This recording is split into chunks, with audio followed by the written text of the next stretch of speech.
T20 world cup के आगाज में अब बहुत ज्यादा समय नहीं बचा है, एक महीने से भी कम का समय बचा है। ऐसे में हम ये जान लेते हैं अपनी इस रिपोर्ट में कि आखिरकार कौन सी टीम की क्या ताकत है, क्या कमजोरी है। इसमें सबसे पहले मैं अपनी इस वीडियो में आपको टीम इंडिया के बारे में बताता हूं कि इस T20 वर्ल्ड कप में टीम इंडिया की क्या स्ट्रेंथ है और साथ ही साथ क्या वीकनेस है। सबसे पहले नंबर वन स्ट्रेंथ की बात करें तो वो यही है कि भाई दुनिया का जो नंबर वन T20 विस्फोटक बल्लेबाज है, दुनिया का नंबर वन रैंकिंग वाला बल्लेबाज है, वो इंडिया के पास है। नाम है अभिषेक शर्मा। जी हाँ भाई, अभिषेक शर्मा जो T20 को एक तरीके से अपने गली वाला क्रिकेट खेलते हुए, मतलब समझते हुए खेलते हैं और ऐसे खेलते हैं कि जैसे गेंदबाज उनके लिए कुछ है ही नहीं। बड़े से बड़ा गेंदबाज सामने आता है, अभिषेक शर्मा उसको ऐसे ऐसे लंबे लंबे छक्के मारते हैं कि मज़ा आता है देखकर, और इसी वजह से वो नंबर वन रैंकिंग में भी हैं और काफ़ी समय से अब काबिज हैं।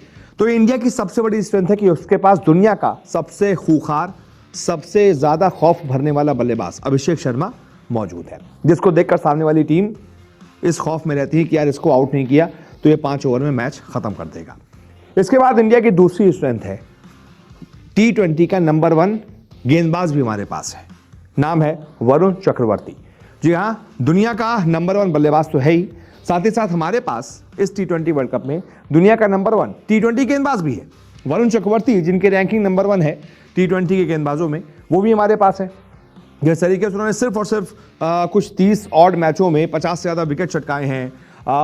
इसके अलावा T20 का जो फॉर्मेट का एशिया कप खेला गया था उसमें भी गजब की गेंदबाजी की थी, टीम इंडिया को चैंपियन बनाने में बहुत बड़ी भूमिका निभाई थी।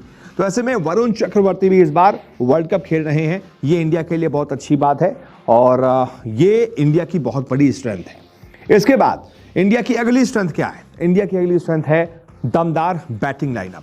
ये बैटिंग लाइनअप देखिए आप, मजा आ जाएगा। मतलब सामने वाली टीम किस किस को आउट करेगी, वो इसी परेशानी में रहेगी कि यार एक आउट हुआ, दूसरा आ गया, दूसरा आउट हुआ, तीसरा आ गया, इनकी तो बैटिंग खत्म नहीं हो रही। इतनी दमदार बैटिंग लाइनअप शायद ही किसी की है। जैसे कि आप देख लीजिए, अभिषेक शर्मा है, संजू सैमसन है, सूर्य कुमार यादव है, तिलक वर्मा है, हार्दिक पांड्या है, ईशान किशन है, रिंकू सिंह है। तिलक वर्मा के आगे स्टार हमने इसलिए लगाया क्योंकि आज ही उनको चोट लग गई, सर्जरी भी हुई है, पता नहीं वो खेले कि नहीं खेले, लेकिन अगर खेलते हैं तो इंडिया की बैटिंग लाइनअप आप देखिए बहुत दमदार है। इसके बाद इंडिया की जो अगली स्ट्रेंथ है वो है ऑलराउंडर्स की फौज। एक ऑलराउंडर नहीं इंडिया के पास, कई सारे ऑलराउंडर हैं। हार्दिक पांड्या, अक्षर पटेल, शिवम दुबे, वॉशिंगटन सुंदर और अभिषेक शर्मा। यानी कि ऊपर के जो चार मैंने आपको बताया ना, हार्दिक पांड्या दुनिया का number one T20 allrounder, India का बहुत बड़ा मैच विनर, अक्षर पटेल, इन्होंने T20 वर्ल्ड कप में कैसे इंडिया को जीत दिलाई थी सबको पता है। शिवम दुबे, इन्होंने भी T20 वर्ल्ड कप 2024 में बहुत अच्छी कैमियोज भी खेले थे और बैटिंग के अलावा बॉलिंग भी की थी। वॉशिंगटन सुंदर, पहली बार इनको मौका मिल रहा है T20 वर्ल्ड कप खेलने का, देखते हैं क्या करते हैं। और अभिषेक शर्मा, ये भी एक अच्छे ऑलराउंडर हैं, बैटिंग तो कई लेते हैं लेकिन कई बार घूमती हुई पिचों पर ये अच्छी लेफ्ट आर्म गेंदबाजी भी कर लेते हैं, स्पिन भी कर लेते हैं। तो ये भी इंडिया की स्ट्रेंथ है। और अगली स्ट्रेंथ है दमदार स्पिनर्स की फौज। इंडिया के पास कई सारे T20 वर्ल्ड कप में इस बार दमदार स्पिनर्स हैं, जैसे कि वरुण चक्रवर्ती 55 अंतर्राष्ट्रीय विकेट है, कुलदीप यादव 90 अंतर्राष्ट्रीय T20 विकेट है, अक्षर पटेल 82 अंतर्राष्ट्रीय T20 विकेट है और वॉशिंगटन सुंदर 51 अंतर्राष्ट्रीय T20 विकेट है। ऐसे स्पिनर्स की फौज किसी भी टीम के पास होगी, वो भी हमारी कंडीशंस में, भारत की कंडीशंस में, तो वो टीम फेवरेट होगी ही होगी। लेकिन अब बात कर लेते हैं टीम इंडिया की कमजोरी की, क्योंकि स्ट्रेंथ की बात तो हमने कर ली, लेकिन कमजोरी क्या है ये भी तो जानना बहुत जरूरी है। अगर स्ट्रेंथ पर बात हो रही है तो कमजोरी भी बताएंगे हम आपको, और ये भी बताएंगे कि आखिरकार ये कमजोरी क्यों है और कैसे ये दूर हो सकती है। तो टीम इंडिया की जो सबसे बड़ी कमजोरी इस T20 वर्ल्ड कप में होने जा रही है वो है रोहित कोहली के बिना पहला T20 वर्ल्ड कप। पिछला जो हमने चैंपियनशिप जीती थी T20 वर्ल्ड कप की, उसमें रोहित कोहली साथ में थे, इंडिया के दो सबसे बड़े सुपरस्टार साथ में थे और इंडिया को जिताया भी था। कोहली ने शानदार 50 ठोका था फाइनल में, रोहित ने शानदार कप्तानी की थी और इंडिया को जिताया था। लेकिन पहली बार इन दोनों के बिना टीम इंडिया को खेलना पड़ेगा, थोड़ी सी मुश्किल तो होगी। इसके बाद 7 नए खिलाड़ी हैं, यानी कि कम एक्सपीरियंस वाली टीम है ये। 7 खिलाड़ी पहली बार ये T20 वर्ल्ड कप खेलेंगे, ये भी एक तरीके से टीम इंडिया की कमजोरी है। इसके बाद अगली कमजोरी है कि हमारे कप्तान साहब ही आउट ऑफ फॉर्म चल रहे हैं। बीते 1.5 सालों से हमारे कप्तान Surya Kumar Yadav T20 world cup 2024 के बाद से फ्लॉप ही चल रहे हैं। 2025 में तो इन्होंने हद ही पार कर दी, 21 मैचों में सिर्फ 13 की बहुत ही घटिया औसत के साथ 218 रन बनाए और पूरे 21 मैचों में ये एक बार भी 50 नहीं लगा पाए, ना एक शतक ना एक अर्धशतक। ये कमजोरी नहीं तो और क्या है कि आपका कप्तान आउट ऑफ फॉर्म है।